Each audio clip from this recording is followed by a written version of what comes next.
bienvenue sur Au-delà des mots, la chaîne qui explore les mystères du passé pour mieux comprendre le présent. Ici, chaque époque a son histoire, et chaque récit est précieux. Installez-vous confortablement et rejoignez-nous pour un voyage fascinant. Et si je vous racontais l'histoire d'un homme né dans la misère la plus noire, abandonné, trahi, brisé, mais qui a bâti un empire avec rien d'autre que sa rage de vivre? Ce que vous allez entendre n'est pas un conte de fées, c'est une leçon de vie. Voici l'histoire vraie de Noah, l'enfant oublié devenu milliardaire. La neige tombait drue ce soir-là, recouvrant les ruelles du petit village d'un linceul blanc. Les lampadaires grésillaient dans la nuit, projetant une lumière jaune maladive sur les trottoirs verglacés. L'hôpital, vétuste, sentait le désinfectant et l'humidité. Anaïs criait seule, sans personne pour lui tenir la main. L'infirmière pressée lui disait de pousser, mais Anaïs n'entendait plus rien. Juste un vide. Une peur immense. Un silence, à l'intérieur d'elle, plus grand que le cri de la douleur. Quand Noah naquit, il ne pleura pas. Son petit visage était figé, presque trop calme.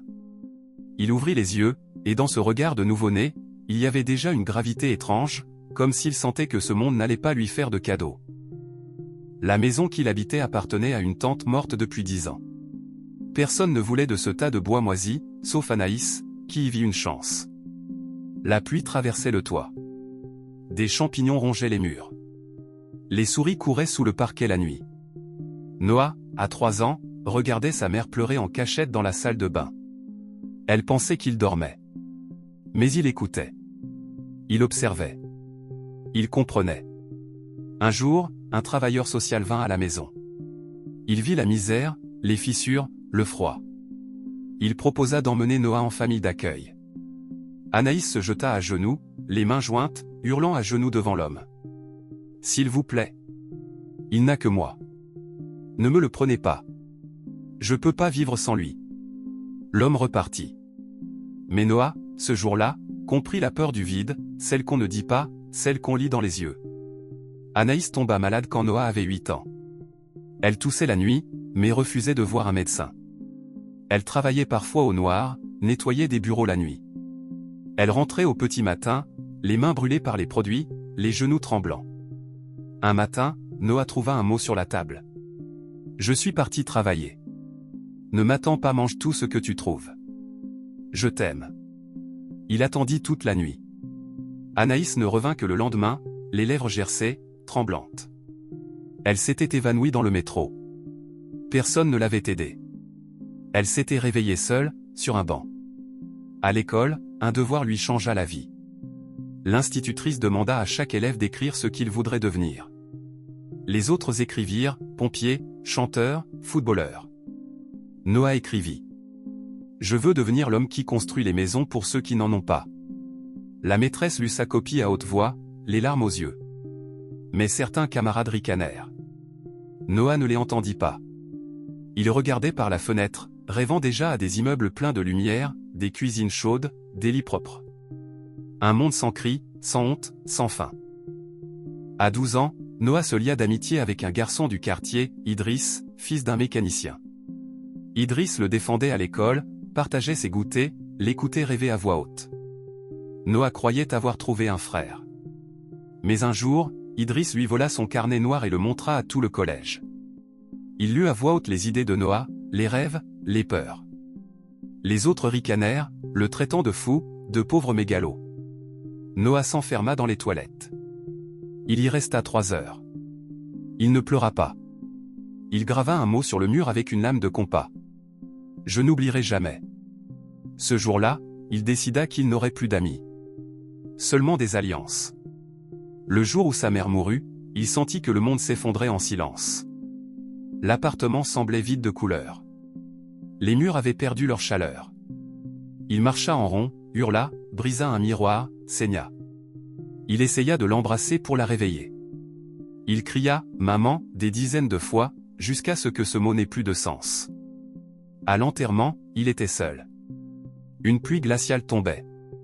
Le prêtre parlait, mais Noah n'entendait rien.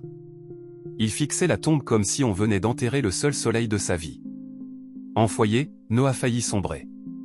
Il tenta de se suicider à 15 ans. Un éducateur le trouva, l'empêcha de sauter du toit. Il passa 3 semaines en hôpital psychiatrique. Là-bas, un vieux patient lui dit un jour: « Tu veux mourir maintenant, ou tu veux faire payer la vie? Moi, j'ai choisi la vengeance douce. » Le succès. Le silence. Cette phrase resta gravée en lui.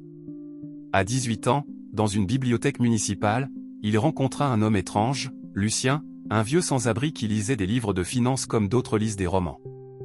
Lucien avait été banquier autrefois. Un divorce l'avait ruiné.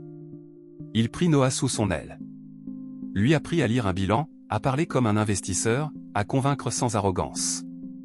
Lucien disait souvent: « Le monde appartient à ceux qui savent écouter les silences. » Noah l'écoutait. Il l'aimait comme un père. Mais Lucien mourut un soir d'hiver, gelé dans son sommeil, sur un banc. Noah pleura toutes les larmes qu'il avait gardées depuis Anaïs. Sa première entreprise échoua.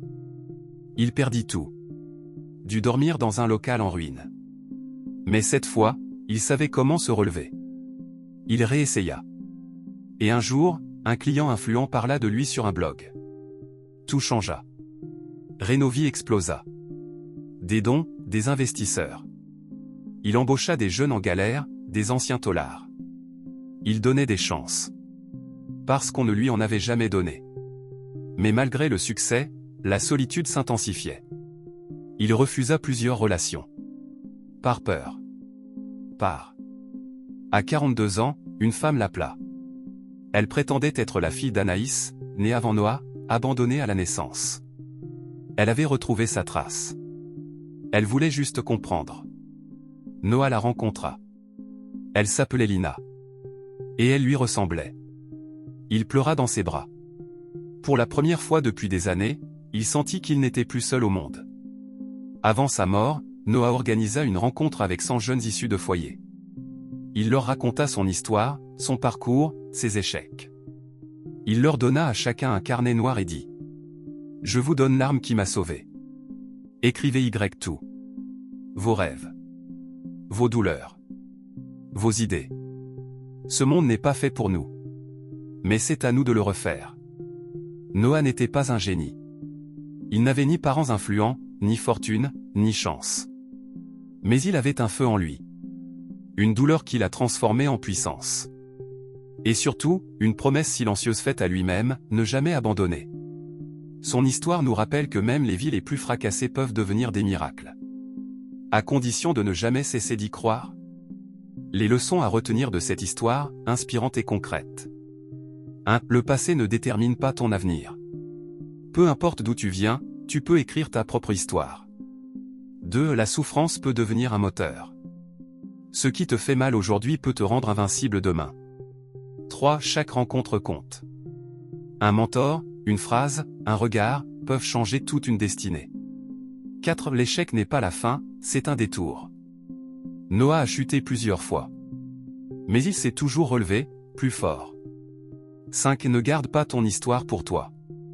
Comme Noah l'a fait avec ses carnets noirs, transmettre son vécu, c'est allumer des flammes chez d'autres. 6. Le vrai succès, c'est de tendre la main. Construire sa richesse, c'est bien.